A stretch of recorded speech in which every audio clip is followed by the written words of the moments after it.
BabsCon so far? Yeah! Excellent. Well, how about we learn a little bit more about writing from people who actually worked on the show and the comics and the books, eh? Hey, what? Yay! Well then, will you first join me in welcoming our first writer? She has worked on a variety of programs, including live action appearances in Our House and Major Dad. She was on Alf. Who remembers Alf? Darn straight. But she became one of the first female writer for the Flash comics. She writes for Ponyville Mysteries under the pseudonym Penumbra Quill. And she was a co-creator of Transformers Rescue Bots. Please welcome Nicole Dubuque.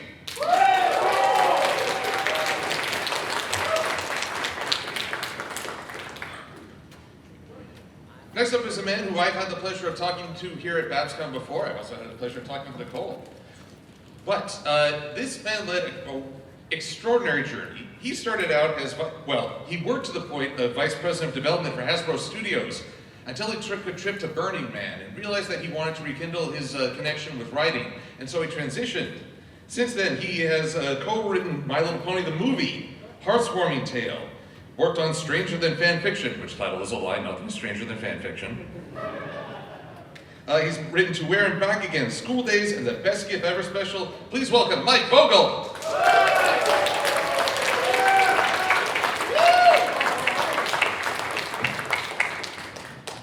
Our next guest has also had a career in acting. He was an actor in Impossible Horror, The Assistants, in Garbage, Everwood, Forget Me Not, Siren, and even Gilmore Girls. Since then, he's worked to become the story editor, which is animation speak for the showrunner. Since season 6, he's worked with Castlemania, The Cutie Remark, The Crystalline, To Where and Back Again, Shadow Play, The Road to Friendship, and the second part of School Raise. Also, he is the writer of Equestria Girls, The Friendship Games. Please welcome Josh Haber.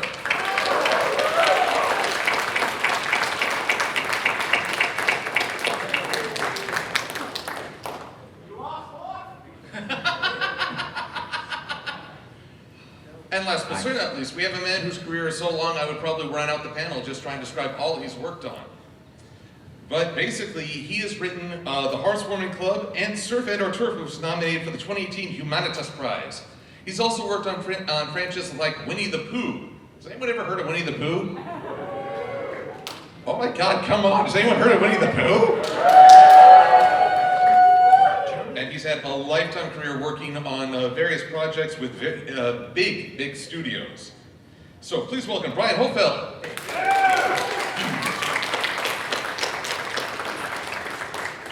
Big studios. Big. You've never seen such big studios. It's so big. Also with the Writers Guild of America. Oh, are the rest of you with the Writers Guild by chance? Yes, I'm with the Animation Guild. The Animation Guild. Yeah. So cartoons for life, y'all. Have you ever engaged in guild wars? Oh, a challenge. Oh, a challenge. I like the sound of that. Well, before we dive in, we're going to have just a few quick questions on my end to get things going, but really we'll have a microphone here for people who want to ask questions of our panelists. But before we get into that, I think it's always good to start with a little gift giving. Best gift ever. Best gift ever, that's right. I didn't bring anything. I didn't bring any killer snow rabbits, I apologize. But I did bring things that I thought would honor your careers in writing, such as, Nicole, you've written comics and books for the Ponyville Mystery Series, and even commented that as you were writing them, you were surprised at how they turned out, like how it really ended. And so to look deep into a story, to look deep into a character's motives, you need a magnifying glass. That would be so helpful. I was hoping to find a Sherlock Holmes style, but you'd be amazed what you could find. No pipe? Oh, no, this is a family convention, sir. No smoking.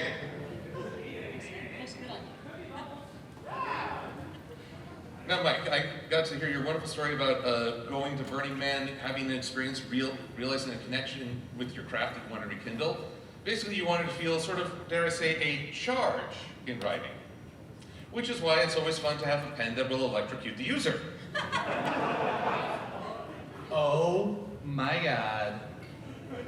I'm afraid to open it. Your brother's in so much trouble now. This is amazing. From now on, you can only write. Only write. That's right, you only ever have one. Not Not recommended for children under 14 or adults over 60. I'm assuming because you'll die. Also for external use only. Toasty Writers is later. Family crowd. Oh, this would be a very shocking development. Oh. Okay, actually, I need to ask this since I'm talking to a panel of writers. Are puns really the lowest form of comedy? No, they're the highest. Okay, you heard it. You all heard it. I have a room full of witnesses. Someone tell Josh Scorcher. All right, Josh. Oh, another Josh. I seem to drive Josh's nuts. I don't know. You've written some remarkable stories for My Little Pony. We've thoroughly enjoyed watching them.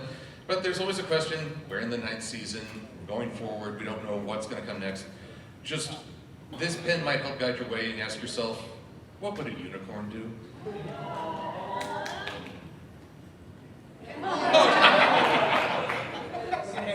Oh my god, and it tells you. Yes. There's a little spinny thing with answers.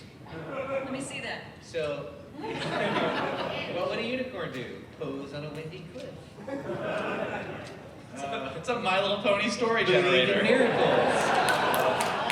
Frolic majestically. Where was this pen like 4 years ago? In this episode, in Canterlot, Luna will chase a rainbow, while Spike will pose on a windy cliff. I remember that episode. Didn't that kind of happen today with the episode? A little bit. And Brian, you've led a long, distinguished career of writing. Like I said, working with all these I know. He's giving me, I had a feeling this is going to be Geritol, is what I'm going to be. Co-developing Rescue Bus with Nicole with the longest-running Transformers series, Yes. which, as a child of the '80s, I was saying you do so much. But for someone of such diverse background, long-run career, you need a writing utensil that's just as diverse and adaptive. Therefore, I present to you the ultimate geek pen. It has a laser pointer, flashlight, mood lighting, and somewhere This is right up my alley. somewhere along the way they worked out a pen in there. Wow, that's amazing. Thank you. This is very nice. Geek pen. There you go. The only condition. Oh, Oh, yeah, I need this in front of us. okay, yes. Refueling, 621 rule. Sorry. Thank you, sir. Can we have a round of applause for the convention staff? And the audiovisual folks in the back who's making sure you can hear us. Yes. All right, but let's not dilly-dally. Oh, yes. I'll ask questions really slow so he has time to choose. So, Nicole. Well, I'm just gonna straight up talk with my mouth full. It's fine. Oh, excellent. Well, like I mentioned earlier, when you were talking about Ponyville Mysteries, you said in an interview that the outcome sometimes surprises you. That moments where both you and Mike, found that a little detail early on changed the story later. Can you talk a little bit more about that process? Sure thing, yeah. We were outlining on our stories before we went forward and actually wrote the little novelizations, but sometimes we'd just kind of say, and then this happens, and didn't fill in how that happened or what was going to happen there. And then when you're in there typing the words, sometimes the characters will just like nudge you and say like, hey, remember that thing that you set up then? Let's do that now.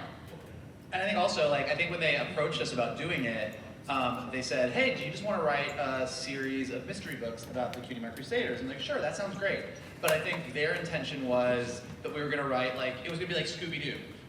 Here's a book about the Cutie Mark Crusaders and the scary man in the haunted house. And here's one where, it's a werewolf in the woods. And then we were like, well, that's cool, but can we actually do, a 6-book arc? And they were like, sure. And so then we pitched them this thing that sounded really good, except we didn't really have anything figured out. So it's as we were going, we would write a book and we'd be like, oh, well, what's gonna happen next? Well, I don't. And then we finally by the 3rd book sort of had it more figured out for the last 3, but you still don't have, when you're writing these mystery books, you don't have every detail figured out. You're like, oh, I know who the bad guy's gonna be, I know what we're gonna do, but then, well, how are they gonna defeat this person? What's it gonna be? And Good luck, future Nicole. Oh, that's future Nicole's problem. But actually, that sounds like a term I've heard is that it's pants writing, is in writing by the seat of. And I think that's all writing, but yeah. that's all. Pretty much. Is there consensus on that? Pants writing all the way? No, you're an I'm outlier. just loving this pen. Whoa, buttons. Watch this. Watch this. Okay. Just don't mix up the flashlight and the laser pointer. Oh, there it is. Wow. We are like cats now. Okay, I'll pay attention now.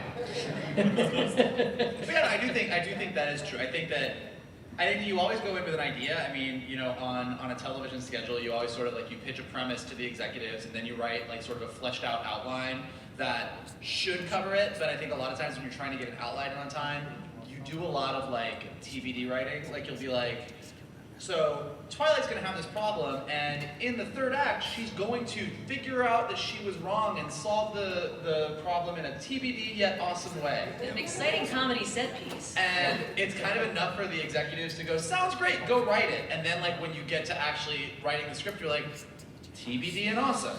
Yeah. Okay, and then you panic. But it's interesting you make the Scooby-Doo analogy because people just sort of expect run around, get chased.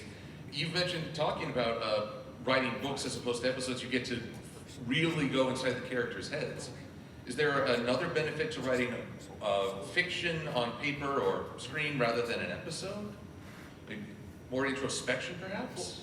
Like I can say, I think that, because I had never written in like chapter format and prose format before, and so when I wrote the first chapter, because we would trade off chapters. Like, that's like one of the ways that we did it, because we were also really busy writing scripts and writing season 8 at the time.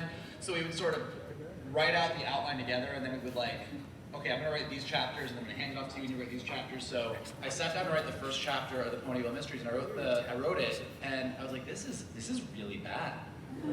Like this is really bad. I couldn't figure out what was so bad about it. I'm like, well, like the dialogue is okay, but like, why is it bad? And I finally realized, like, when you write a book, like take like Harry Potter for example, like an entire page will be like, Harry wondered what was going on. He remembered that time that he was back on Privet Drive, and Dursley did and Dudley did this, and like he used a whole inner monologue. And when you're writing a script, you don't write an inner monologue. You just like literally, there's the dialogue and there's like scene descriptions of what's happening because everything has to happen for the viewer to watch it. But when you're writing a book, you're literally writing an entire thing. So I went back and rewrote the first chapter, and I was like, yeah, Applebloom was mad about this, and she felt this way, and she hated when that, you know, like all of a sudden it was like, oh, this actually feels like a book. So it really is getting to really get to dive into what a character is thinking underneath, rather than just what the audience is going to see on screen. Has that affected the other way, like going back to screenwriting? Have you been like, oh wait, I can't. No one's gonna know what the person's thinking here. I know, because I am so like.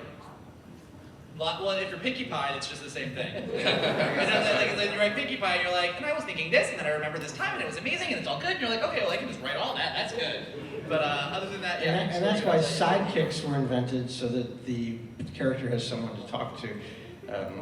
I'm going through this now in the new show we're writing for The Rocketeer, where all of our villains have some sort of sidekick except one.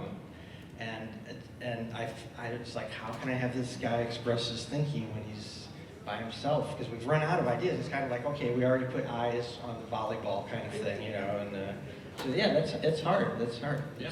It has to come out in action rather than words. Do you think that's why a lot of villains like to monologue? They just want someone to Oh, understand them? totally, Somebody's gotta get that definitely, exposition. definitely. I had a director tell me once that things actors love to do most in a screenplay is have a confessional scene where they literally go to confession and, you know, express their sins, and because it's a monologue. It's basically a monologue, and actors love to do monologues. And the other thing was having them speak a foreign language because it makes them look smart and liberal. We. See. We. But talking about going through the mysteries and reading this, that looks terrible. That sounds like editing. And Josh, that brings us to something I recall you've said before. You said that a writer creates their own stories, but a story editor writes everyone else's. That was really good. You said that? That's Sound good. like me at all. Could you describe that process while we steal your food?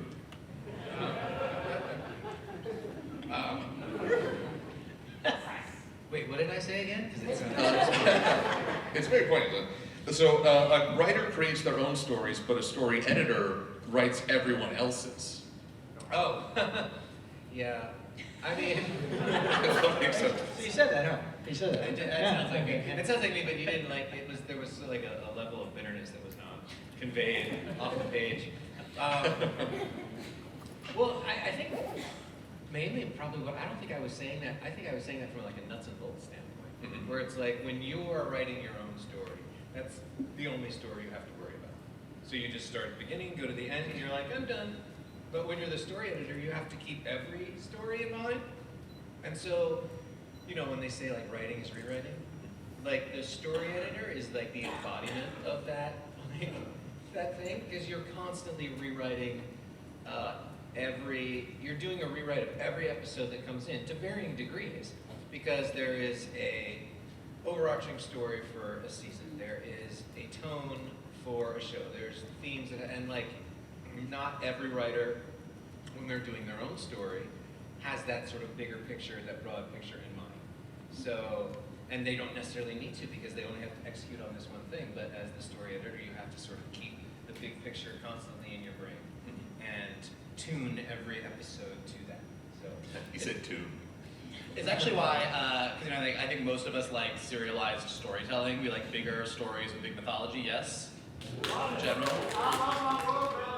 Right? Me too! But that is actually the super hard part of being a story editor, because the way that most animated shows work is you do have all these freelance writers. You know, you don't always have the opportunity to have a writer's room, so you don't have everybody working together. So you have lots of different people working on these shows, which is what makes doing those big serialized stories hard. So like when you're a fan and you're watching the show and all of a sudden you're like, well, this character said this episode, but didn't they already say this before? And like those little things, it's like the story editor, you basically have to agonize over going through all the scripts and making sure that all that stuff lines up, which is challenging, but rewarding when it works. But also sometimes there's these opportunities where you're like, I know we want to do this thing in the finale or whatever, and like, we really haven't found a place for it, and this script is actually missing some stuff, and like, oh, we can plan it right here in this episode that wasn't part of the plan at all, but I can drop it in, and it's gonna like pay off in the finale, and everyone's gonna think I'm a genius.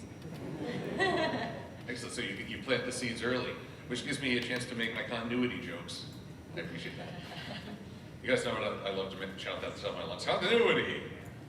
But well, we talked a lot about spoken roles, but there's also the musical aspect, which both Brian and Nicole, when you worked on, co-created Rescue Bots, there was an episode I heard the robots singing, which was pretty much in a musical episode in Transformers. Yeah, it was the second and third acts were all sung through. The first act set up why they had the hardest part. It took us 3 years to figure out how do we do a story where they have to sing, and because we had all this tech gone wrong as concept of our show, we invented some kind of like the news van, the dish on the news van somehow went haywire. It auto-tuned everybody. That's right. It got crossed with an auto tuner, and it forced everybody to sing. And it was a lot of fun. It was so much harder than I thought it was going to be. I ended up writing like twice as much music and lyrics as we needed, and a lot of it got cut. But it was great because our cast. It was kind of inspired because most of our cast were professional singers. Some weren't. Yeah, we begged Hasbro to let us do the long version of that, remember? Oh, you're right. Yeah, like a 44-minute version. Someday I'm going to put together. Mr. Monopoly was like, we can't afford it! Someday I'm going to put together the complete stuff that was cut too and put it out there. But yeah, we both contributed to Pony too, song-wise, and which has been great fun for me because I love writing lyrics. Was there a similar process when writing Surf and Our Turf, where they sing about living on the land or the sea? Because you mentioned you knew the staff for Rescue Bots were all talented singers, some of them from Broadway, I think. Yes. So, yeah, did you know the voice actresses for the Crusaders and their vocal talent? Only because I asked, would they be able to carry a song, and I was told yes, they could. So to go for it. Yeah, but it felt like a good way to dramatize that situation of the conflict, Terramar's inner conflict, expressed with them singing a song about it. And originally, with the idea I had when I wrote the first set of the lyrics, sometimes when you write lyrics, you kind of think of an existing song or melody or something to write to, so you have a meter, so you have a structure. And I kept thinking of Sweetie Belle, she's the one who loves Mount Eris, right? You got it. Yes, I can't. I'm sorry. I just picturing her like twirling on the hill, like Julie Andrews at the beginning of Sound of Music. So the lyrics to "Torn Between Two Places" actually fit. The first part fits the Sound of Music, which I could sing for you, but I'm probably. We tried to get Julie Andrews, but she was busy. Yeah. But then, you know, Daniel doesn't know I'm thinking that, which is great. He shouldn't know I'm thinking that, so that he can bring his own thing to it. But it sort of gave me a good starting point. And then it became like a tomato kind of song. I wish we could have done more of it, like expanded it, but I think it worked pretty well. I was looking at the script again today. Oh, which, by the way, autographed copy of Surf and Our Turf by all four of us is on the auction. So, so get there early, put in your bids. But it ends the act. It ends the second act, which is like, that's great. And, you know, to go out on a musical number at the end of the act is great. Well, I got one more question for all of you. Go down the line or chime in as you please. But while we're doing that, I'd appreciate it if folks who'd like to ask questions could line up in front of the audience mic. We'd like to give priority to younger members of our audience. That doesn't mean you can't get up. It just means if they're in line, we'd like to move them to the front. But you talked about the editing process, story editor keeping the general view, the big picture in mind. Just as an example, you worked on Skylanders Academy as well. Yep. And in both My Little Pony and Skylanders, I noticed that there's a lot of humor involving references to our world. In My Little Pony, in a crowd shot, you'll see the twins from The Shining in the background. That's a bit that I put in every show. And I saw it and I screamed like I was on helium. But in Skylanders, they also had a lot of references to, say, SED talks or a lot of cell phone apps. And I noticed there's similar humor but different tones in each show and how they present it. Do you find that when you're writing a story, do you create sort of is there a process for designing the humor around a specific show as opposed to the humor in another show? Yes. Yeah, okay. I mean, and you talk about like Pony, almost any kind of meta humor or pop culture references that happen in Pony is always going to be, it's either going to be something that Pinkie Pie would say as like a toss-off kind of thing, like a weird non sequitur that everyone's like, wait, what? Or it's a visual reference. It's a gag and almost all of those are not in the script. Almost all of those are Jim Miller and the storyboard artist coming up with amazing things and plussing our meager offerings and turning it into this fabulous thing. Because the reason why I say it's either a Pinkie Pie moment, because she's sort of our fourth wall breaker. She's the one who can sort of go out of world and do a comment like that. She's kind of the only character who can. And then Discord. oh yeah, obviously. But like those two kind of characters, or it's this kind of visual gag where it's none of the characters in the world will acknowledge it or reference it, because Pony is this consistent kind of world, right? And Skylanders Academy, the tone of the show is very different. And like Skylanders, the Skylands are a same sort of contained universe, right? But the tone of that show is slightly older. It's not quite so important that like the continuity of the world be adhered to the way it is in Pony. It's not. It doesn't have the sort of same level of like mythology, I think, that Pony does. So yeah, it really is about the tone of the show that determines how you can sort of access those kind of jokes. But I think in general, it's like it's something that happened in animation like around the time like when Disney sort of reinvigorated themselves with Little Mermaid and leading into Pixar movies, is that even if you're in a contained world that's separate from our world, like there was all of a sudden, like I remember when I saw Little Mermaid in 1989, Sebastian the Crab was like, teenagers, you give them an inch, they swim all over you. Like there's all these like references that kind of were of the world. And I think there was that moment where it was like, oh, adults like animation too. Let's put stuff there for them. So even if you have a contained world like Pony or whatever, all of a sudden you got Aladdin with the genie doing his references, and then all the Pixar movies with all of these like in jokes and references to things, and like even I remember in an early episode of Rescue Bots when they thought aliens were attacking. In a preschool show about Transformers, we were making references to like Predator and all this stuff. Like, so I think there is this thing. It's like we're all adult geeks who grew up loving this stuff, and now we get to make these things. And so you always want to make a show that's like appropriate for the age group that you're doing it. But anytime that you can put a fun gag or a reference. Like, I got super excited when we did that episode in, I believe, season 4, where Rarity kind of went crazy with that magical book, and she was like redesigning everything, and she kind of got addicted to the magic. And I was like, if we don't get a Jesse Spano, I'm so excited, I'm so scared reference in here, then we are not doing our job. And we did. Excellent. All right, well, I've monopolized enough of time and attention. It's time for the audience to ask some questions. Here, Woo! Adjust the mic.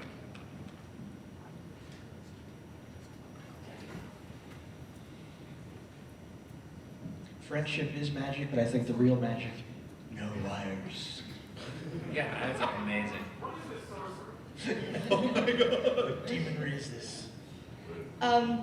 So obviously you guys have had a big writing role. So I was just wondering, like, what was your favorite like scene to write in books, episodes, or movies? Doesn't really matter.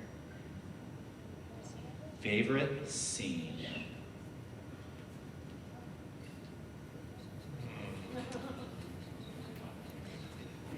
Wow, you stumped us. You really- The first person that stumped us.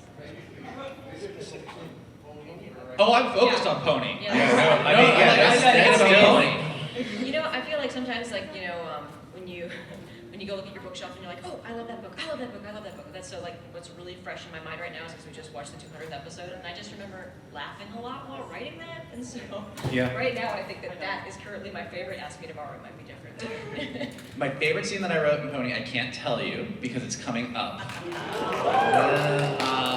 But like I will say on Twitter when this happens, I'll be like, this is why this was my favorite scene to write, because it's something that gets discussed a lot amongst the fans, and I think we did it in a cool way, and I'm just not going to say any more than that. But I think beyond that, and I mean, this isn't a favorite scene necessarily, but I think when we wrote to Where and Back Again, like just that whole episode, we were actually talking about this morning, because I bought a piece of art in there from that episode. And the whole, like, getting to write all the villains, like Starlight Glimmer and Discord and Thorax and Trixie, and getting to write Chrysalis, like, and doing all this stuff with the Changelings, like, everything in that episode was so much fun to write, and it was like all of these cool ideas that we would geek out about in the writer's room. We all of a sudden found a way to do a story where we just got to unleash all of it. It was like, there's a good changeling, and Chrysalis is getting a revenge, and Discord is super mad because Fluttershy's in danger, and like we had all of these, like, Starlight and Trixie are best friends. Like, we got to put all of it in one episode, and that was super fun.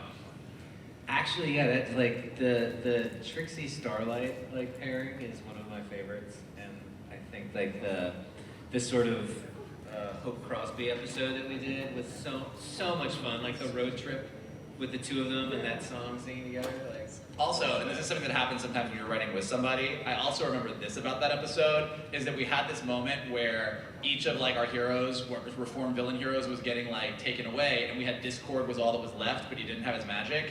And I was like, we gotta figure out a really cool way for Discord to like distract the changelings, but he doesn't have magic. And Josh was like, what if he does stand-up? And I was like, Josh, get serious. That is the dumbest idea. Like, it's not even gonna work. And he was like, let me write it. And then he wrote it, and I was like, oh, that's pretty good. I had a really good time writing Hearthswarming Eve, but mostly because I'm a sucker for Christmas. And also, it was just the Young Six are such, for me, great fun to write for. And it was nice. I just like the conviviality of that episode. The original idea was Breakfast Club, basically, and just to have them hanging out and talking about their cultures and everything. I don't know. It was just I really liked it. I like Hearthswarming Eve stories too.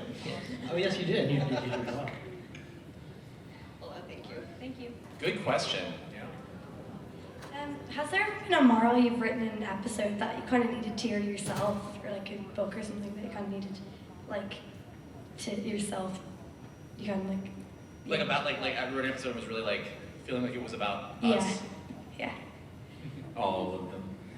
It is true. I mean, we do put a lot of, when we're discussing ideas, like, because basically most episodes of Pony start with, well, what's a friendship problem? Like, what's the thing that happens? And like, you get a bunch of people in a room, especially a bunch of like sensitive, creative people who have levels of anxiety, and you get a lot of like, you know what my friend did the other day and it really hurt my feelings? And you start to like work out your own issues. I think for me it was probably every little thing she does, where Starlight Glimmer like fell back on her bad habits and made some errors in judgment that the fandom has not let her live down. But like that really started with me kind of like looking at her as a character and thinking about my own life, and like we all go through growth in our lives where we have bad habits, someone points them out to us, we change, we try and get better, but when you feel a lot of pressure and you get a lot of anxiety, it's very easy to fall back on something and then you're like, ugh. And so for me, that was where that whole idea for that episode came from, which was super personal. Yeah, I kind of feel like the stories that we are able to put stuff in there that's so personal to us succeed on a level that's like maybe not palpable, but I think just like that little extra because it's so important to you. I have to say. There. And the answer is? Josh was asking, he's like, can I say this? And I was like, I don't think that's aired yet. Yeah, there's an episode that's coming that that was, I mean, it's not super personal, but it was just like, I don't want to say it's super personal because everyone will be like, whoa, what's up with Abraham when that episode comes out? But it's not, I mean, it's just like, but it was sort of meaningful. This is your answer to that question.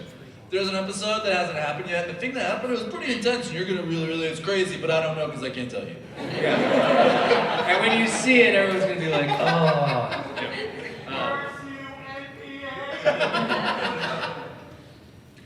I was thinking what Josh said, and as a freelancer coming on any show, as Josh was saying earlier, there are variations of how much rewriting he does for freelancers. It's hard to find freelancers, speaking now as a story editor and producer, to get the tone of the show right is really what is hard. But to have characters to work with is so great to come on this show where these characters are so well defined and they just have this history to draw from.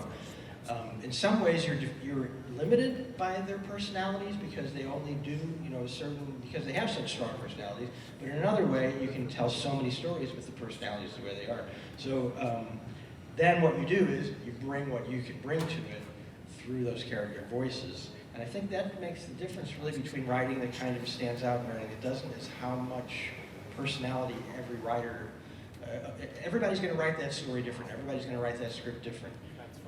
So we're always bringing our own experiences into it, even if it's a defined set of characters. Cool, thank you. Thank you.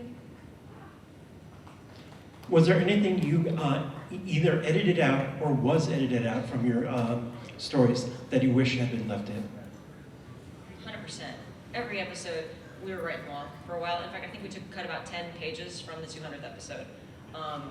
And we try to save things that if it was like a really good just joke or character moment, we try to save it and put it somewhere else. Like you were saying, like, oh, finally one that's short, let's stick that in there. But yeah, lots of stuff gets cut. And sometimes it's just like a legal note, a standards and practices note kills a joke, which makes you sad, or any of those things. I mean, I will if there's a moment that I like, or a joke that I like, I will fight forever at the expense. I'll be like, well, cut some of the story and just do this joke, because it's worth it. This joke is much, If anybody would ever like to ask me about the entire backstory of the Storm King and all the stuff that got cut in the Pony movie about him, I would love to tell you about it because I was really mad about that. There was all of this stuff about why he wanted that staff and how he had been the runt of his race of people, and all of his race of people had been on all fours, but he was the first one that stood up. There was a whole thing that really got into the original opening of the movie was Tempest finding these people that had the staff and him coming in, and it was this Darth Vader entrance, and he was in a lot more of the movie than he ended up in. But when you're making a movie and you're trying to get it to time and you're trying to make sure 6 of your main pony characters are getting featured, stuff kept getting cut. But that's definitely something that when I watch that movie, there's definitely stuff with that where I'm like, oh gosh, if only that stuff had made it in. Broke the pieces at We the end. cut 20 pages out of Best Gift Ever, too.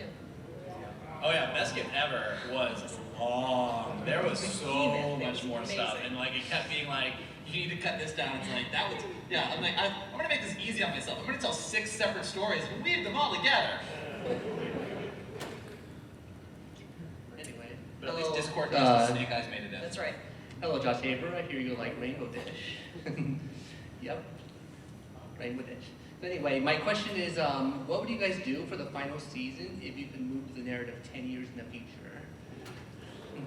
We had 10 Earth years or 10 Western Western years? Kind of the same, isn't it? How's it the moon a month? No, it's totally different. 10 years in the future. What could we do? Josh, what could we do? Discord's pregnant. Gallus and Sandbar are married.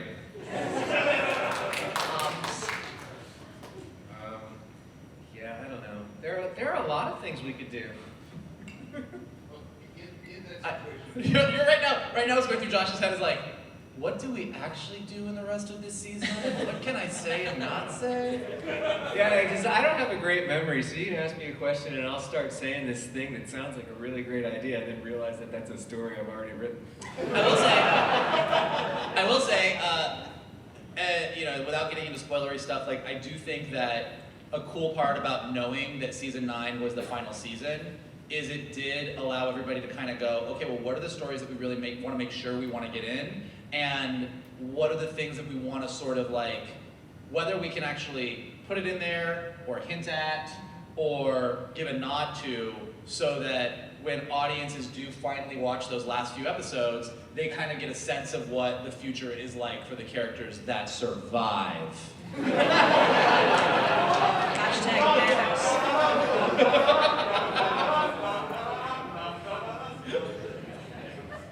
Before or after the snap? Well done.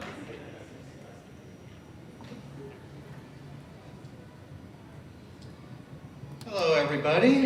Hello. I think I've met you all before, but I'm not quite sure. Oh, that's right. I just want to start off by saying thank you guys so much for everything you've done for My Little Pony and for giving us such incredible stories that we'll treasure for generations to come. But I did have a question for Josh, and it's coming after Moltdown.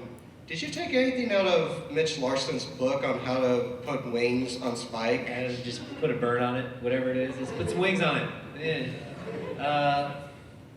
I mean, it's a hysterical, like, to draw that connection, like, for me to just sort of take the wing mantle. But I mean, honestly, we were just thinking, you know, it's time for Spike to, you know, it's like, it's been 8 seasons, like, we have to do some growing up. There has to be something that happens, and what's a way of representing that? And we've already seen Spike sort of grow to be like a giant monster dragon, and we were gonna do something like that, and we wanted something that was gonna be lasting and impactful, and what's going to be a really transformative thing that is representative of that. And I mean, just Wings was like the natural sort of thing. So it's fun that it is like the funny sort of thing about, you know, what happened in the fandom when Twilight got her wings, and to sort of like revisit that. But it was also just like a necessary evolution of the character. It just felt right. So, but I also love that it's funny. And one last question I had was, for all 4 of you, did you ever have an episode that you were writing that you say that you could do this, but then all of a sudden you're like, oh, geez, this is difficult for me to write? So like every single idea I've ever had. Just wanted to make sure. Thank you guys so much. Alicorn Spike! So way back in like season 1, season 2, season 3, the fandom was writing fan fiction, and one thing that kept popping up across a lot of it was, after 8 legendary seasons of MLP Friendship is Magic, and well, now here we are years later, and the final season is happening, and it's exceeded 8. So we're in the 9th one. Was that any influence at all, or was it planned to try to go 8 seasons at least originally? Because that was a joke back then. I guess people didn't know if it was going to last. I love that you said it because when you work for Hasbro, you're not really allowed to really dive into the fan fiction just for lots of legal reasons of like, you just have to make sure that there's like a big wall there. But I kind of love this idea that like some Hasbro executive was reading some fan fiction and was like, 8 magical seasons. Hey, that is not bad. Like that's like I just like that version of events. Get Mr. Monopoly on the phone. Right? I think that we were talking about this the other day. Like when you're working on an animated show, like if you get 2 seasons, you're like, I'm living the high life, man. I got to tell some stories. You never expect to work on a show and go, well, that was fun. 10 years later, it never happens. Never. But you want every show to go forever, like.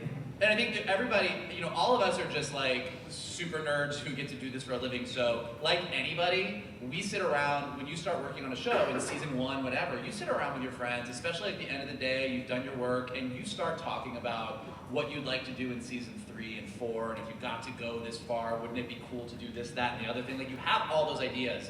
90% of the time, you just never get to execute, and this is just one where everyone's just gotten a chance to really, like, put their mark on certain characters or certain things, and it's been great. Yeah, I think when I came on the show, we didn't know if 8 was going to be the last one or not. So a lot of what we were writing in 8, we were still like, who knows? And so knowing that we were wrapping it up in 9 was actually a huge gift for us to be able to, like, really focus and hone.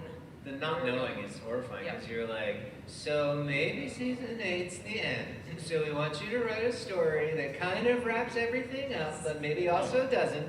So we'll do that. Right, and this would happen on Rescue Bots too. We thought season 3 was the end. It's going to be the end. That's it. So we wrote this. We put all of our emotion into this, and we ended it so well. And they're like, guess what? You're greenlit for 4. Like, now what? So. I think it's funny because on the one hand, there is this sense that, oh boy, wouldn't it be great to have all these seasons to write all these stories? But like day to day, it's like, how are we going to come up with another story? It's like How many friendship stories are Exactly, yeah.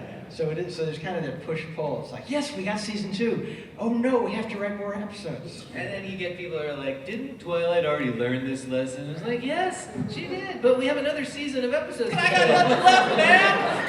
And like, have you always perfectly executed a lesson that you've learned? Like, oh, I saw that, and never have to speed again. But to be fair, I think that one of the things that's really interesting about Pony is that I think that partially because you never think you're going to get this, is that when Pony first started, when Lauren came up with this idea and Hasbro launched the show, it was a bit more designed as like a standalone. Right? Like each episode was a standalone. There was a very loose mythology that we sort of referenced, but here was a Pinkie Pie friendship story. Here was an Applejack friendship story. And by the time we got into season 4, the show sort of like, usually when you know a show's going to be serialized, you're like, here's what's going to happen. The Fire Nation took over, and Aang is going to have to do this. We've got a story, and we're going to tell it. And you tell that story, and you have an end in mind. And My Little Pony, that wasn't like that. So it's a show that sort of transitioned from being a very sweet and adorable pastel-colored SpongeBob SquarePants with heart into epic story, 9 seasons. Yeah, so it's like there was a lot of like we sort of shifted gears somewhere in there. I think the nice thing is that happened organically in a way that it wasn't like you came in with the Bible in season 1 and said, "This is the complete world. Nothing else is going to change. We got to do this." Whereas because it was so loosely, there was a mythology sort of developed, which I think is what made it popular. Then why it lasted so long. And I'm trying to do it on every show going forward because I don't have a world building brain, but I like sort of like the loose idea. So like start with a loose idea and like funny stuff, and then in success maybe I'll be able to do the pony thing again. Meanwhile, I draw fantasy maps of my worlds every time I start a show, so.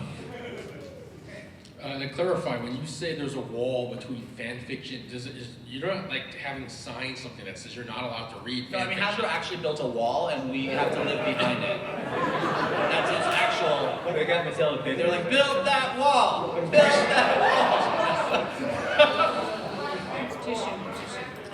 No, I just mean that like you are, because there's always it's a Hasbro legal thing. They're like, look, you can't You can't go and like just dive into fan fiction because like on the off chance that you're writing late at night and you accidentally take something and like we don't want to steal from anybody. Like you guys do such amazing work and you're so passionate. We would never want there to be a situation where it got like dicey between the fans and the creative team. That's me speaking as my former Hasbro executive self. Yeah, so we're just not allowed to look at it on the off chance that a similar story is thought of.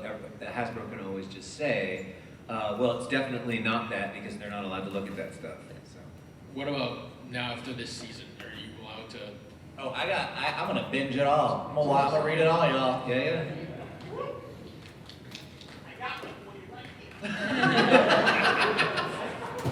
Oh, howdy, everybody. Before I get on with my question, I need to address the elephant in the room. Who's taking home the party cannons? I legit was like, I walked in this morning and I was like, I'm gonna fit that in my bag. I'm gonna take it home. It's nice, you kind of feel at home. I'm flying back United Basic Economy, so I'm not even allowed to carry. Josh is flying back after the Toasty Writers panel tonight, so I think he's gonna be the one that's gonna be drunk enough to try and take that thing on the plane. All right, now for my actual question. It's a hat. Excuse me, sir, what's that in your pocket? Okay, well, over the entire series of Friendship is Magic, some of the best episodes have been those that focused on not just one, but two of the main six because of the way the characters interact and play off each other. My question for all of you would be, if you had the opportunity to write one more episode, but it had to focus on one of the main six and one of the student six in combination, who do you think you would choose to write a story for? Stupid six? No, student Oh, six. student six. I was sitting here and I was like, stupid six. That's the spin-off, okay? All right, so one main six and one student six? Right. Rarity and Smolder. Ooh, that's good, okay. Oh yeah, because she likes to dress up. No, secret. It'd be interesting to see Yona and Rainbow Dash together, just because they're so physically different and. And Rainbow could save her from falling.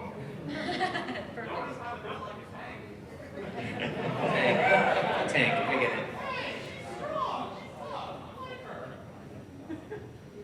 I want to see what I can do with Silverstream and Applejack.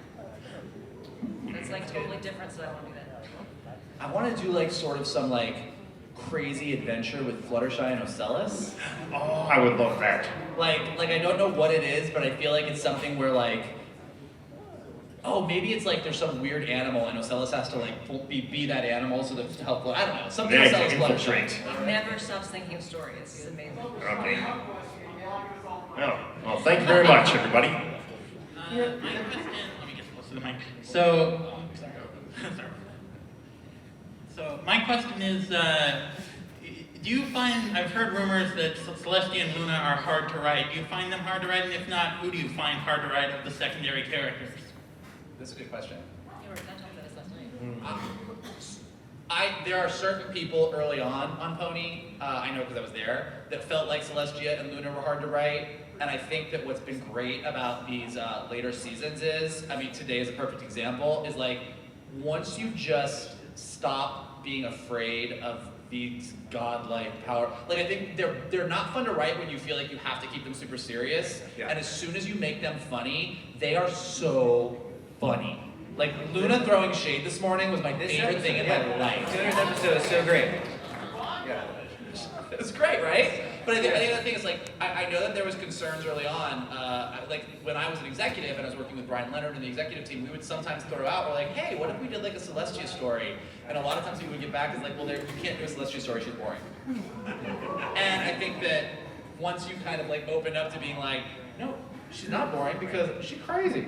And like once you get into like sister rivalry and like the stuff that's there, and I think it's a good lesson for like any character is like if you feel like a character is boring or challenging to write, remember that characters have like human beings have tons of facets and come up with some other aspect of their personality that might be unexplored, and then it's more fun. Yeah, when you let them be characters as opposed to just be like one note. Yeah. Who's hard to write though? Like a secondary. I mean, honestly, like starting out, the hardest character to write for me was Twilight. Like Twilight was always the hardest because she's a main character. No, I'm just saying. Like, I know. Like that was always because as the sort of leader, like one who has sort of the most exposition. It was just That was the hardest one. To refer back to this previous question too about pairing up characters, I think you can pair up any two of those characters and you come up with a great story because they are so. The young six you just did a fantastic job with just they seem like they existed forever, which is a hard thing to do when you're introducing 6 new characters. So it just complemented the other characters so well. My hat is off to you. Who's hard, Nicole? I'm thinking on that. I mean, for sheer rhymeability, there's Sakura, but Oh, it's just man. because you have to agonize. Sakura's like a nightmare, rhymes. It is so hard. I love writing for Sakura because it's the same reason I like writing lyrics. Like I like coming up with these rhyming couplets, and I'm like frustrated when there's a Sakura script that comes in and like it doesn't scan the right way. Yep. Like she does a rhyme and like the next word rhymes, but it's like there's too many syllables in the second phrase. Like what are you doing? She's freestyle. toughest. But I do think I can't think of this but what I was saying before is like when I'm writing a character and I find them hard to write, I literally will make up a character trait or a personality thing that hasn't been explored yet. So you never like contradict anything that's come before. It's not like I'd be like, I feel like Rarity hates dresses. But you look. What if Celestia was secretly a hoarder? You're like, oh, yeah. See, that's the thing is you're like, God, what are we gonna do? Celestia is a hoarder. She has like this magic artifact room, and she can't let anything go. And Luna's like, girl, get rid of this stuff. She's like, but this mirror is so pretty, and like that's an episode. This mirror brings me joy.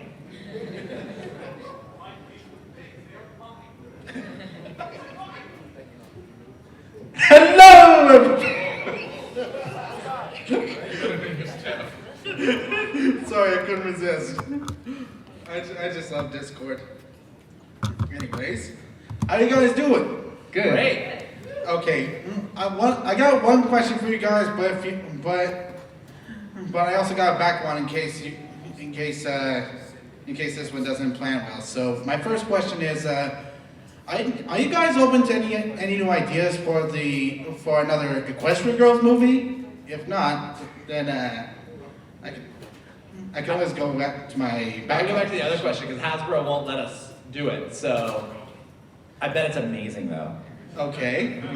Okay, picture this. 7 new students are transferring to Canterlot High. All right, tell us later though. But what is your other question? Okay. How did you guys get into your love of writing?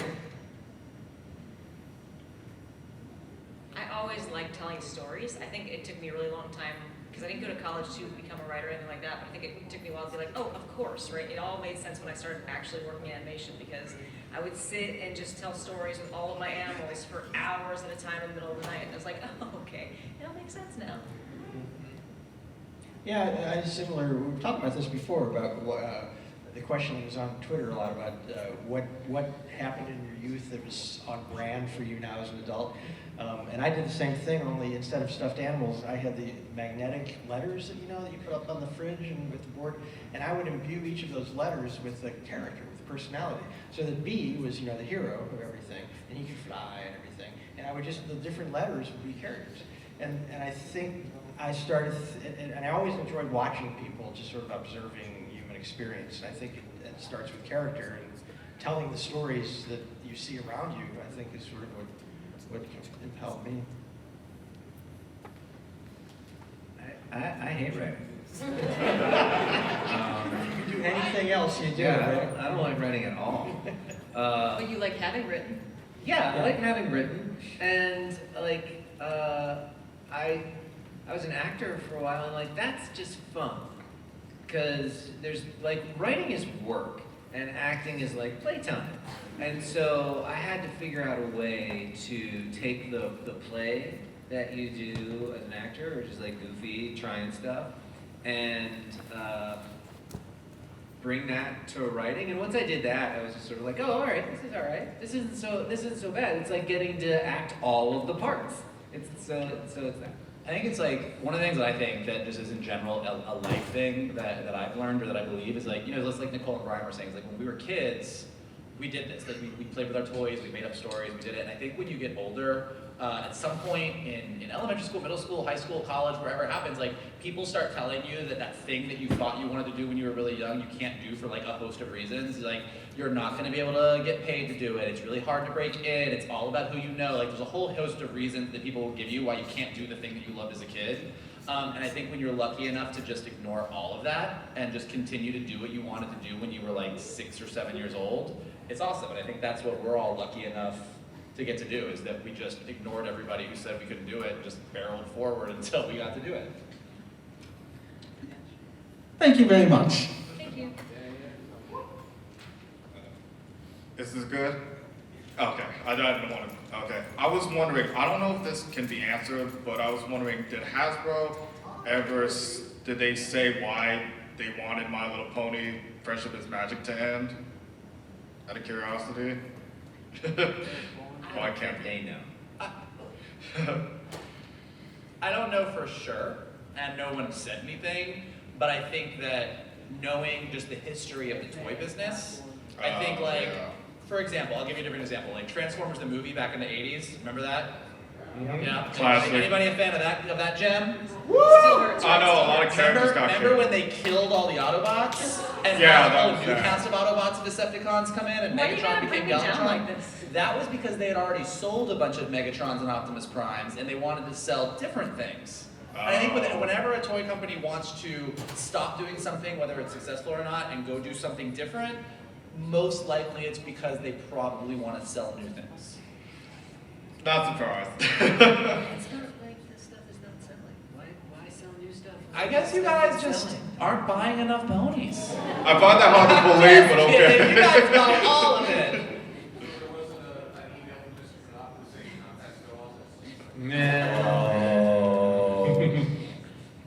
All right, thank you.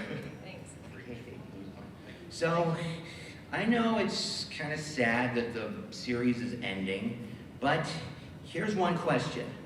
If, given just a year, or maybe one more, if fans wanted it back, would it be a surprising comeback to do season 10 and beyond, for a big surprise to everybody to blow their minds?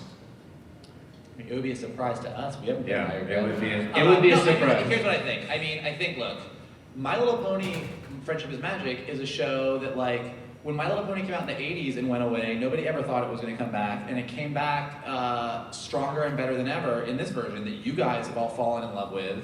And I have absolutely no doubts that at some point in the future, even if, just like with Transformers or other things where they go in different directions, they try new things, I have a feeling that like it will be impossible to fully abandon this version, these characters, this universe, this mythology, and I would be shocked if in a few years it didn't come back in some way, shape, or form. I don't know anything, so I can totally say this. This is not like spoiler info or anything. That's just what I believe, knowing how awesome you guys are as a fandom and how popular the show is. I can't imagine that this is the end, and who knows what form it'll take in the future. It'll maybe be like a live-action CG movie with Ryan Reynolds as the voice of Smack. He's a detective. He's got to solve the case. What happened to the elements of harmony? Will Smith will play Discord. Everybody will be really upset about it in the trailer. It'll be amazing, guys. And you never know. I mean, look at Young Justice. There's such an outcry from fans that it brought it back after 4 or 5 years. Yeah. So if you want a season 11, let me know. Or at least Season 11, season 10. I'll take 10. Or go get a job at Hasbro, and then work your way through the ranks until you're in charge, and then you can make a comeback. Well, yep. Awesome. Thank you, guys. Great, thanks. Hey, so writing being an iterative process, how do you guys decide sort of like the order of episodes and what characters are going to be featured in each episode? Is that sort of like a executive decision, or do your pitches just get passed and they're like, all right, we can do this episode? And if you guys had a chance, like what character do you guys wish that you could have written more of? I mean, first of all, I can address that when we were working together, Josh and I would go up to DHX, or the team from DHX would come down from Vancouver to meet with us, and we'd kind of do 3 story breaks, was about 3, would you say? 2 or 3?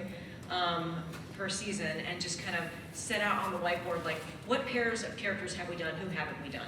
Who do we need to focus more on that maybe we shortchanged in the last season? Just to kind of just start out that way, and then start pitching stories for those characters, or where we wanted to go with them. And so then we would narrow down to ones we thought maybe were most fleshed out for the episodes we do first, and start submitting those as premises. So sometimes things got kicked down to the end, and sometimes they never got developed, like Cake Doctors was the name of an episode that never happened. Remember that? Like, but I what wanna know is it? more. Oh, it was fun. Yes, it definitely Picky was in it. So that's kind of how that goes. Do you wanna? Who do you wish you could have written more for? I mean, I want to write for all of them. Freaking love them. more Maude and more Zephyr Breeze. More is that my brother would be fair. Zephyr Breeze is based on my brother. True story. And especially after watching him today, like my brother literally has a picture of him next to Zephyr Breeze, and he shows it to women. He's like, "Hey, I'm a pony," because he's literally Zephyr Breeze. So. The Zephyrist. All right, thank you. Thank you. So my question is, how does the writing process for like finales and premieres change from like writing regular episodes and It's a seasons? lot harder. Way more stressful. We have a lot more meetings together. When we were working together, we did that a lot. Like just doing 8, for instance, the premiere of 8. Yeah. We spent a lot of time in the room, just really going over those beats, making them make sense.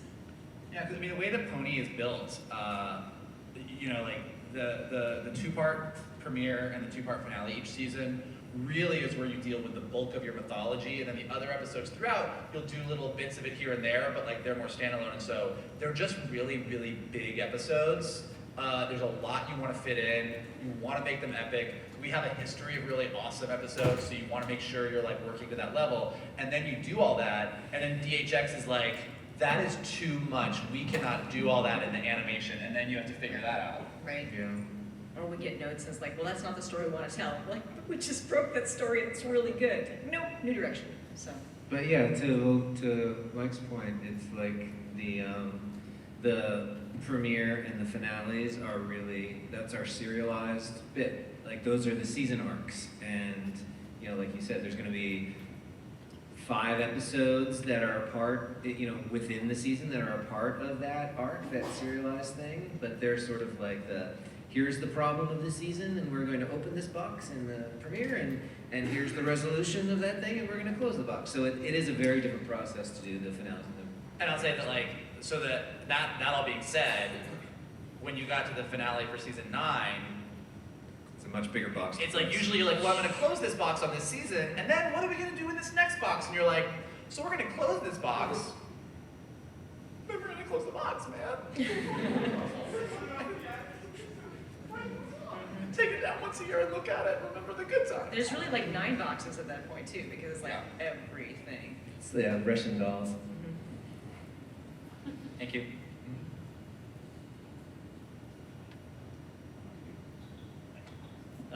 Thank you for coming.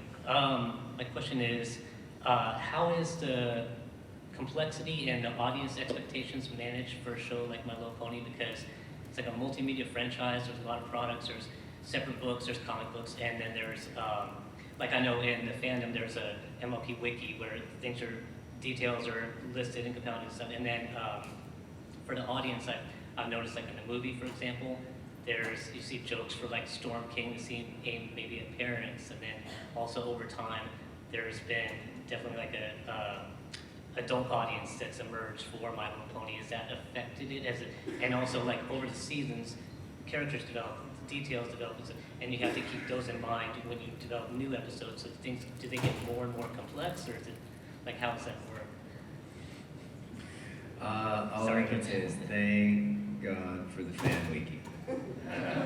Like, we spent so much time in the later episodes going like, what happened to this person? I don't know, let's look it up. And then you look it up in the fan wiki, you're like, oh, okay, cool. So like keeping track of that, the level of complexity and all the detail, it's like we really leaned on the fans for that. You're welcome. Having been on both sides of it, having been on the executive side for many seasons, like what really does happen is that the fan wiki is a part of it, but like, so in other parts of Hasbro, whether it be we're gonna make an app, we're gonna do this, we're gonna do publishing, we're gonna do these things, that's why Hasbro Studios was sort of built at the time to kind of work with that, because you had executives who were working on the show who could go talk to the story editors, to the people running the show and be like, hey, Hasbro's looking to do X, Y, Z. It's like, oh, well, like, there's this, and like, they actually really did loop in the creative team a lot of the time, so that stuff felt more legit, and then, like, they did, and, like, it's not foolproof. There's all, as you guys are very often quick to point out, it doesn't always work, and some things do slip through the cracks, but for the most part, you really tried to make sure that everything was like keying off the show and that everything did kind of stay in one lane for the most part. There's some things that didn't quite get there, But yeah, also DHX, having been on this show from the beginning, they were able to throw a flag on the play sometimes if something was wrong or not scanning. So you get a lot of eyes on it, which is helpful. And we were actually talking about this last night, I believe at the Klingon bar. But we were actually talking about, like, one of the things that's cool about Pony and the way that it actually developed is that a lot of shows, you'll have like a creative team for like season 1 and season 2, and then there's like this big, you know, somebody gets upset or something happens or somebody gets a new show, and then a new creative team comes in, and they don't have that level of experience, so they kind of are like doing their best, but they can't do it. And what's been interesting is, whether it was Lauren moving on, and Megan and Mitch and those people stepping up, or then, you know, Megan moving on, and, you know, Nicole, Josh, everybody coming in, or like all of us that have sort of like woven in and out and in different roles, and same with Jason to Jim and everybody else up at DHX, there was never like a single moment where there wasn't somebody that was there that had been there for a while. So like there was this weird like baton passing that happened in almost like a way it wove it together that kind of allowed you to keep those story threads and keep those ideas and keep that part of the show that never fully went away, even if it changed and morphed over time. Thank you. We love you guys for it. You know what? I'd rather have a bunch of fans nitpicking everything than nobody watching the show. Yeah, right? So keep it up.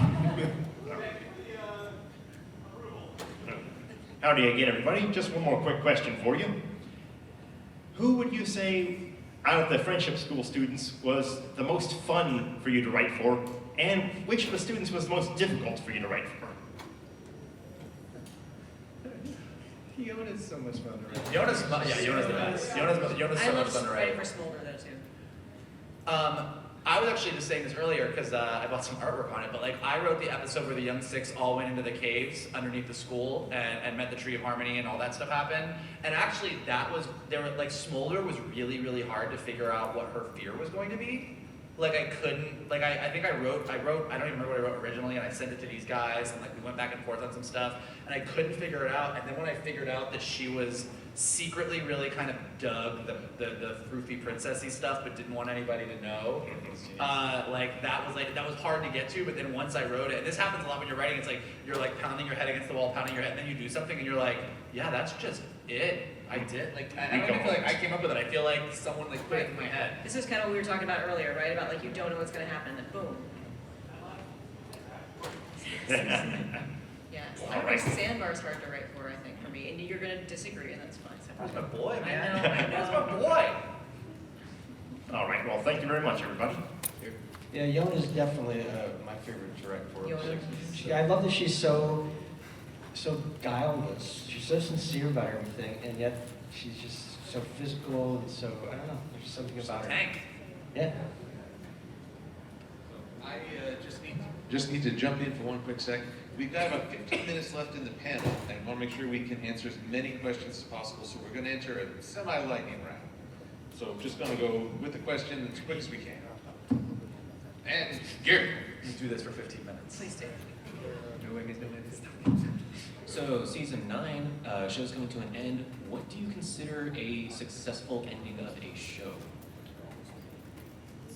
Of an entire show, like the entire generation. What do we consider as a successful ending of this show? Yes. You'll see. The one we wrote. Yeah, the one we did. You'll find out.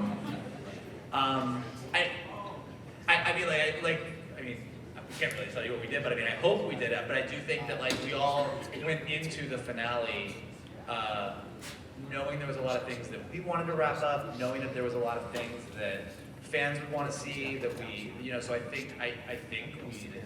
I hope we did it. I mean, you'll tell us if it's successful. I'm sure you'll let us know. Yeah. So yeah, you'll see. But I think that I feel pretty good about where everything ended up. Yeah. All right, thank you. Hi. So after a season ends, did you receive any kind of feedback where you, from Hasbro or from someone, where you actually have to work in the story regarding that feedback? Do we get feedback from like Hasbro or anybody? Yeah. No. We get feedback from the people in this room. No, it is true. I mean, look, it's one of the cool things about the modern era of like working on these shows is that like back in the day, either you wrote a show and you got like it either got good ratings or it didn't, and that's how you knew. And then there was like internet chat rooms where if you were a writer who was glutton for punishment, you would go read like long comment threads. And now all you guys just tell us directly on Twitter how good or bad we did, and we know immediately. So I think that once a show ends, a big company, whether it be Hasbro or Disney or anybody, like once a show's ended, like they don't really have a need to go tell the writers, hey, good job or bad job or whatever. But people like you who love the show and really care about the show, you do let us know. And like, look, as much as jokingly as I say it, like sometimes it hurts, sometimes it's stressful, but like I think it's awesome that there's this kind of relationship between fans and creators that never existed before. So I expect you to tweet us and let us know how we did. Sure I will. Thank Also, you. Executives the executive might be completely different from the time the episode was created to the time it airs, so they wouldn't really care anyway. All right. Thank you very much. Yeah, if they hire you back on another show, then they probably think you did a good job. Maybe. Everyone else said no. Hi, so I was wondering if it's ever hard to balance like things written for the original target demographic of young girls versus, I guess, the Brony fandom, which is very much not that. I think no, actually. To be honest, I have a whole theory on this, but like, who here likes Pixar movies? How many kids like Pixar movies? Oh. I think that there's this idea out there that like you have to do a different type of humor for young girls or for grown adults who are all sitting in here right now. But like honestly, like there's a lot of things that are universal, and I think one of the reasons that My Little Pony has lasted so long and has done so good is that those friendship lessons are universal, and a lot of comedy is universal. And like, sure, like we were talking about before, like with My Little Pony, we have the ability to do really cool references and cameos and background ponies that little kids aren't going to know, or there might be a reference to something, or a really clever joke, or a funny pun that is going to go over a kid's head that you guys are going to love. But then kids still, we all laugh at Pinkie Pie. Pinkie Pie starts crying or spitting in a helmet and, starts getting drowned in her own saliva. Who doesn't think that's funny? So I think that, even sitting in this room this morning and watching the 200th episode and watching everything that everybody of every age in this room was laughing at, I think that a lot of humor is universal, and I think that most executives and big companies and stuff that try and like tell you that there has to be a different type of humor and that a show for little girls needs to be different than a show for adults, I just think they're wrong. Now,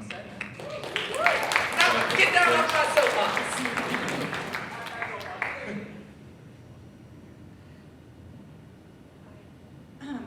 I have a quick question. Maybe you could advise somebody who would like to join a creative team as an entry-level person. A lot of these folks have lots of ideas for stories and what have you. So what would your advice to them be? How do they break in? Okay, I think the first thing if you want to be a professional writer is just to write, finish things. A lot of people talk to me that say that they want to be a writer, but they haven't completed a script or don't have something to show me when I say, hey, I'd love to read your sample. So that's kind of just the first step. Read everything, watch everything, know why you love things. Another great exercise, I think, is to watch an episode and then outline what that episode was, like what beats happen in each act, and then once you have the beats, rewrite it yourself with different dialogue.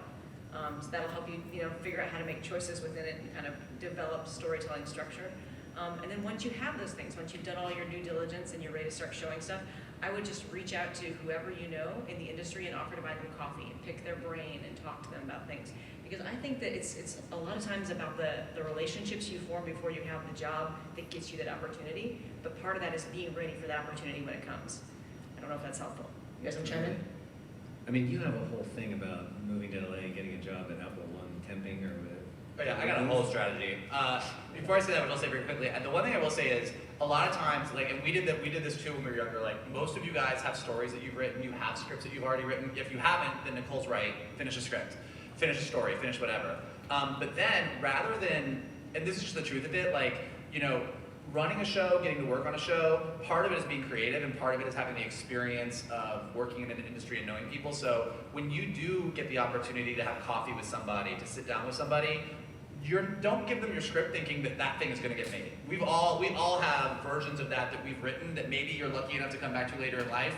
But when you give someone that script, or if you write a spec of your favorite episode, of your favorite series, say, give me feedback. What's good? What's not good? What do I need to work on? Because the feedback that you're going to get on what you can do to be better is going to be the most valuable thing. None of us write that script first. None of us had that thing where we handed something off and they were like, "Great, you're golden. Here you got the job."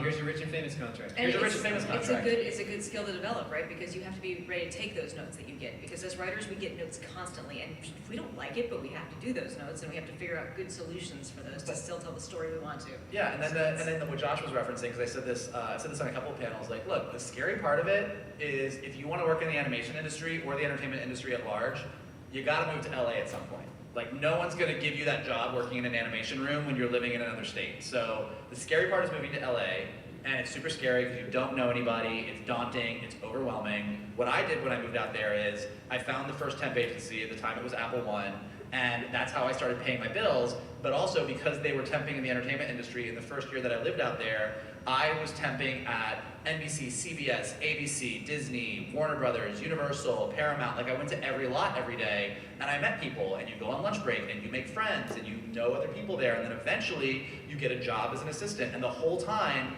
you're writing spec scripts, you're writing your own scripts, you're having coffee with people, you're getting feedback from them. So that's like not always necessarily the answer people want to hear, because that's a lot of really, really scary jumps you have to make. Yeah. But as they say in my favorite movie about male cheerleaders, Fired Up, sometimes you gotta risk it to get the biscuit.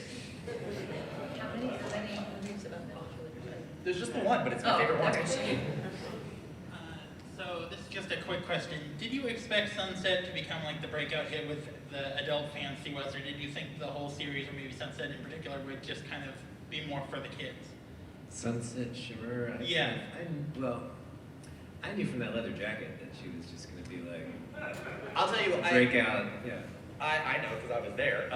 No, I think that when we did Equestria Girls, the first one, like, there was a lot of questions on whether that would even work. Right. There's a lot of questions early on whether it was even a good idea. Right.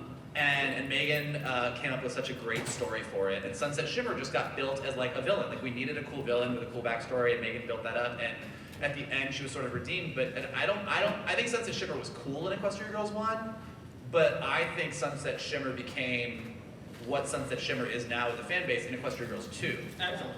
And I think that was and I will tell you this, because I don't think this is a wrong thing. I think Megan would say the same thing. The first draft of Equestria Girls 2, Rainbow Rocks, wasn't built around Sunset Shimmer's arc as much. The first draft was really trying to figure out a lot of what is this sequel, who are the sirens, whatever. Right. And one of the notes that we all kind of gave when we read the script was, hey, we're not really dealing with the fact that Sunset Shimmer is good now, but she was still kind of awful and turned the entire school into zombies. Like, she was just kind of there and she was cool, but we kind of gave the note to Megan. We were like, why don't you go back and really focus a little bit more on Sunset Shimmer? Like, let's at least reference the fact that this thing happened and how do people feel about it. And Megan went away, and we got this email from her at like 3 a.m. and she was like, I rewrote the whole movie. Amazing. Like, I rewrote the whole thing. Don't get mad at me. It's really about Sunset Shimmer. Just, I hope it's okay. Read it. And we read it, and we're like, this is amazing. Exactly. And I think that was what really solidified her, because it is between Equestria Girls 1 to 2 and even into 3, like, that is such a great arc. And she just became this awesome character, so she's one of my favorites.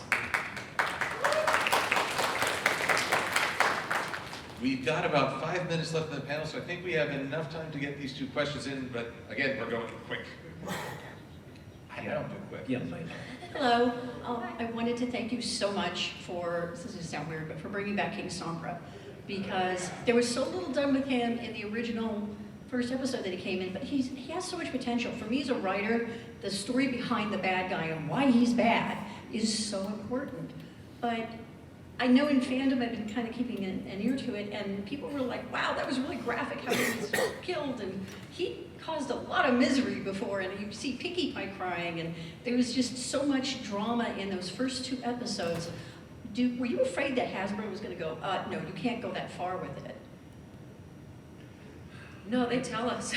They have had us go back before when they think we've gone too far. We were actually, I was surprised when I saw his death because it felt like they had pulled some frames from when we did the Mean 6 episode and they melted. They're like, these images are too scary for kids. So when I saw what happened with Sombra, I'm like, wow, that one went through. So, you know. It was like Raiders of the Lost Ark when Toad melted. It was I was shocked too. I remember seeing the memes of like sort of playing it in slow-mo, and it's like, you know, for kids. And it's like, yes, whoa. I was mostly shocked about how sexy he was in those 2 episodes. That voice! Ooh! I wasn't. I thought he was sexy from the beginning, but that's another story.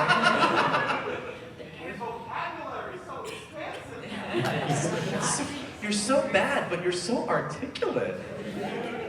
How you guys doing? Good. Good. So, multi-season plot arcs, like with, you know, school friendship, the pillars and whatnot. Were there any that you guys wanted to implement into the show, but kind of had to stop because of the limitation of season 9?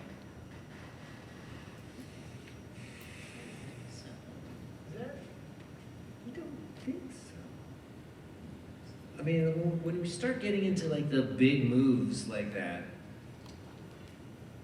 most of those start off so general and then sort of evolve along the way that there really isn't anything, that gets pulled out. On 9, we actually knew the ending when we were at the beginning, which was helpful. It's always helpful. No, but I mean, like, we knew what the season finale would be and how to get there. I do think, like I said, like we're all like geeks, so whenever you work on any project, you spend a lot of time thinking about like what you would do next. So I think the only thing that I will just live with for the rest of my life is that had the series gone on and had we been able to weave in different stuff, like I had a bunch of ideas on like what happened post Storm King and Tempest running around and having to come back to Equestria, and I was gonna loop in those 3 witches from that 1980s My Little Pony movie. I had some ideas, y'all. Okay. Stay tuned for Michael Vogel's fanfic coming soon to an internet near you. Nice. Thank you. Kind of So inappropriate. So can we also stay tuned for Toasty Riders this evening? Will you all be on that panel? Sure. All right, so that's at 7 o'clock, if I remember right? Yes. That's where the truth all comes out. Oh, Yeah. Who's coming to Toasty Riders tonight? Sweet! Okay, so that's, but in the here and now, I want to thank all of our panelists for sharing their time, their insights, and their talents with this fandom. We've so enjoyed what you've created, and we'll look forward to further creations both in My Little Pony and beyond. And I want to thank all of you for coming and asking questions and just having a fun time with us. And I hope you enjoyed the rest of BabsCon 2019. Yeah! Thank you.